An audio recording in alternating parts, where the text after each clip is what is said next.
Kelompok kriminal bersenjata semakin brutal. Jumat lalu, kelompok ini membakar mes karyawan milik sebuah perusahaan kayu di distrik Kamundan, Kabupaten Maibrat, Papua Barat. Saat kejadian tidak ada karyawan di perusahaan sehingga api membakar seluruh bangunan dan barak hingga alat berat.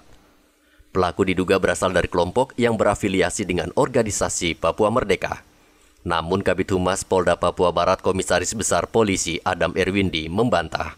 Kebakaran mes PT Bangun Kayu Irian itu menurut dia bukan dilakukan KKB, melainkan ulah mantan karyawan perusahaan yang sakit hati karena dipecat. KKB menurut Kabid Humas Polda Papua Barat datang ke lokasi setelah kebakaran terjadi. Terkait kejadian pembakaran camp di perusahaan BKI Bangun Kayu Irian di Kabupaten Maibrat, Papua Barat.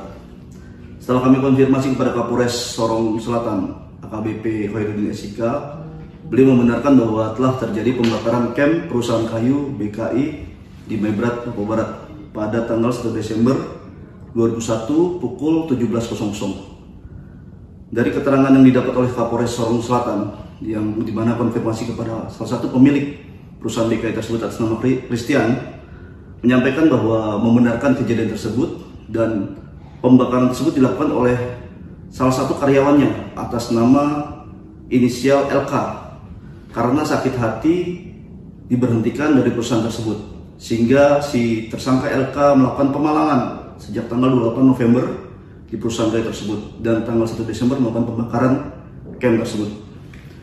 Atas perbuatan LK, kami dari Polres Sorong Selatan dan Polda Papua Barat akan melakukan mencari, menangkap, dan akan memproses yang bersangkutan untuk mempertanggungjawabkannya secara hukum. Kemudian terkait video viral adanya kelompok dari KNPB Militan yang mengklaim bahwa mereka yang membakar dengan tujuan tertentu dan diviralkan, disampaikan dari hasil keterangan yang diperoleh oleh Kapolres Sorong Selatan bahwa itu tidak benar.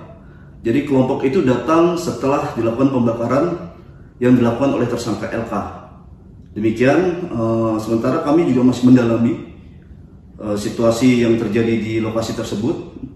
Polres Sorong Selatan di backup oleh TNI di sana sedang menuju TKP untuk olah TKP. Nanti bila ada perkembangan lanjut akan kami informasikan. Polisi saat ini masih memburu pelaku pembakaran dan KKB di Maibrat. Selain membunuh aparat dan warga sipil, KKB juga sering meneror perusahaan yang sedang beroperasi, sehingga tidak sedikit perusahaan terpaksa angkat kaki karena ketakutan. Sejauh ini, wartawan sudah berusaha meminta keterangan pemilik perusahaan kayu, namun belum ada jawaban. Sadrak Wanggai dan James Aisoki melaporkan dari Sorong dan Manokwari.